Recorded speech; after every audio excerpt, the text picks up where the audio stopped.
horror games are a genre that I thoroughly enjoy because I can get a little bit more scared of a game than I can within a movie. I don't know what it is about it. When I'm watching a movie, I don't feel necessarily attached to what's happening. Like, I get it, you know, you turn the lights down and it gets a little bit spooky. You might get a little jump scare or something like that. But when you're playing a video game, there's a higher level of control. There's a higher level of immersion than a film could really ever give you, at least in my opinion. Now, there's tons of very popular horror games. Of course, you could say that Resident Evil for the PlayStation 1 was the granddaddy of them all, even though, I mean, really, Alone in the Dark was. Resident Evil was just a better version of Alone in the Dark, but that's a story for another day.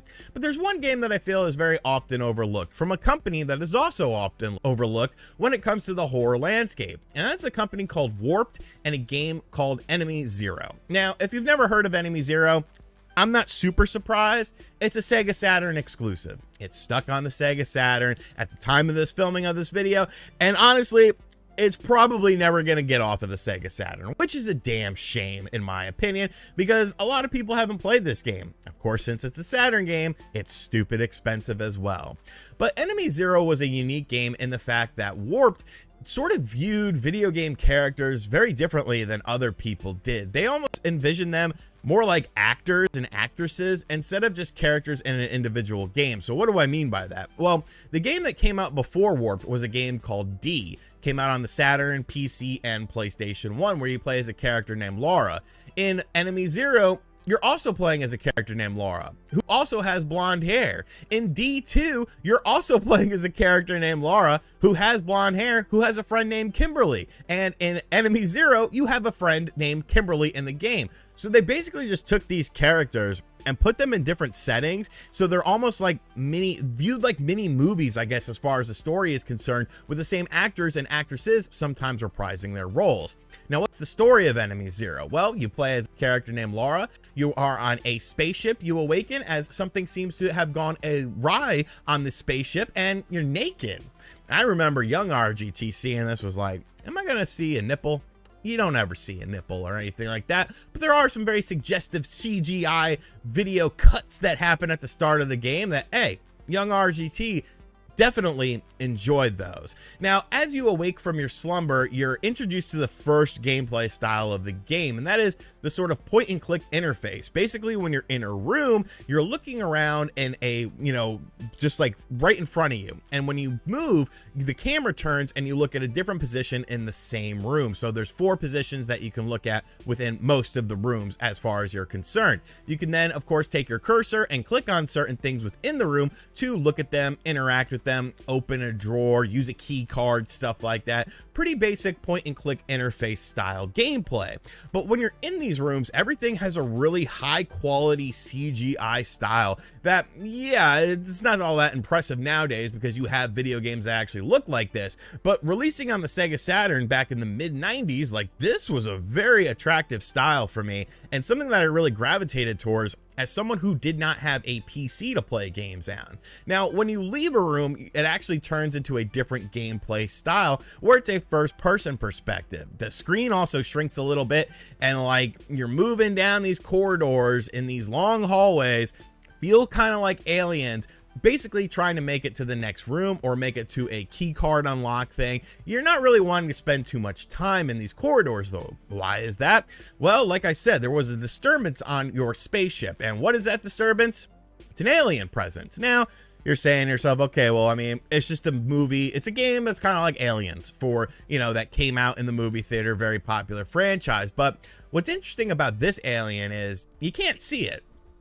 It's invisible. So then what do you do here? How are you going to combat this? How do you know when the alien is near?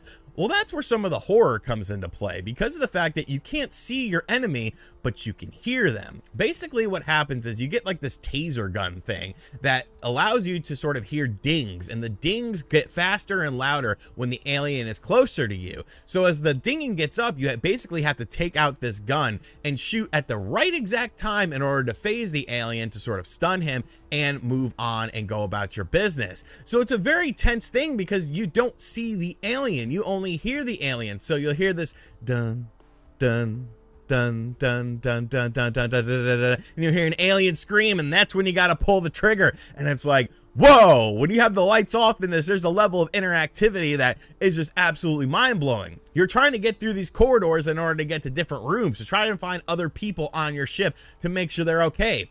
And guess what?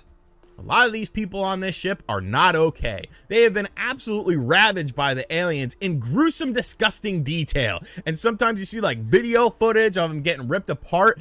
Dude, in the mid-90s, this was absolutely mind-blowing to me. I had already played and experienced other, horror games like Resident Evil and stuff like that. Obviously, those in terms of gameplay were a completely different style. But as far as like the horror and the dread and the concern and the aspect of near death around every corner, the real survival element, I feel like Enemy Zero does a great job of it. You have just one chance to shoot this alien. If you haven't saved in a while, guess what, buckaroo? You're starting back. You're starting back at your last save file. Interacting with the different characters that you come across, having dialogue with them, trying to figure out a solution to get either off this ship or get the alien off this ship or kill this alien is a really fun experience. And it's not an experience for everyone, though. I say all this praise about the game, but I understand that there are people who don't like the point and click mechanic, and I get that.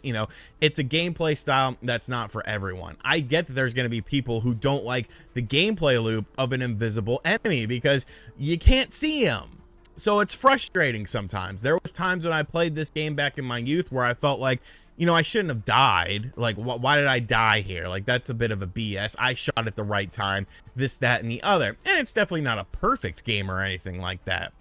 But if you have the chance and you're a fan of horror games, I really feel like you owe it to yourself to play Enemy Zero. Honestly, I love all the warped horror games that we got. D, of course, was a point and click style game through and through. D2 was like I don't even know what you call D2. We're going to talk about D2 one day for the Dreamcast. An absolutely bizarre game, a mishmash of different genres, but something that I also absolutely love. But I wanted to give a little bit of love to Enemy Zero. I just feel like nobody ever talks about this game. It's stuck on the Sega Saturn as well, so unless you had a Sega Saturn at that time, you probably never played it. It would be nice if the Carbon Engine could bring back, you know what, Carbon Engine, MVG, you British bastard, bring back all of the warped games. Give me D, give me D2, and give me Enemy Zero. Make it happen. These are games that deserve to be played by everyone. D2 is stuck on the Dreamcast of all things. We did D. We did the 3DO version of D. I don't know why we did the 3DO version of D with limited run games. You should have done the Saturn version or the PlayStation version. Systems that people actually have.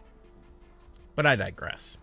Let me know in the comment section down below if you have ever played Enemy Zero, if you have any fond memories of Enemy Zero, and if not, download a Sega Saturn emulator, download all 4 discs, it's a big game, of Enemy Zero, and check it out, man. It's a super enjoyable game if you're a horror fan, and if you're not a horror fan, why did you watch to the end of this video? Because you're not going to be interested in this game. And as always, folks, thank you guys for checking out this video. If you are new to this channel and you enjoy the stash, be sure to hit that subscribe button. Consider becoming a channel member for really no extra benefits quite yet, but we'll have something eventually. And as always, I'll catch you guys on the next episode of The Stash. Later.